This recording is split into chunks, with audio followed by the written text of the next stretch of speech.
O'clock, police are looking into how a woman died at Kingwood Hospital shortly after being severely burned. Homicide detectives say the medical staff was using a defibrillator on the woman who was in cardiac arrest when a fire started.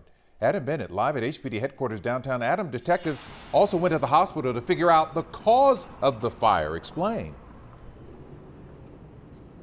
That's right, Lynn. Though detectives did not see any signs of foul play, but they are holding off on interviews right now with us because they want to wait for autopsy results from Montgomery County to figure out the cause and manner of this woman's death. After losing her husband and her adult son in the same month, 69-year-old Denise Asaro, who families say was being treated for COVID, lost her own life last Saturday. Houston police say it happened just after 4 in the morning inside HCA Houston Healthcare Kingwood Hospital. Homicide detectives say Asaro went into cardiac arrest, and while hospital medical staff responded to her with a defibrillator, a fire broke out.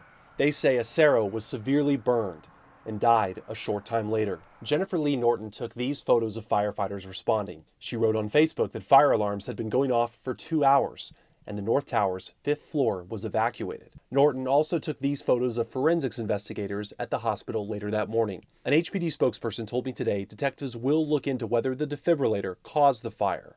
A spokesperson with the hospital told us, quote, "Because we are obligated to protect patient confidentiality, the hospital is not at liberty to discuss any specific details about the incident or the patient involved." That spokesperson also said, quote, "We have begun an internal investigation and are working with local authorities to assist with their investigation." Report of a high-rise structure fire. 2 years ago in San Antonio, yes, the 10th floor is full of smoke.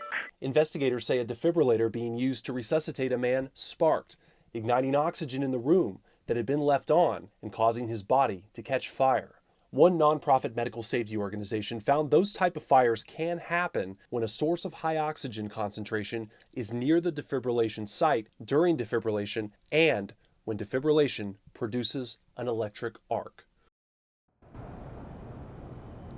Asaro's son and another relative told me they don't know what sparked the fire either. They also added that Asaro's husband passed away from COVID.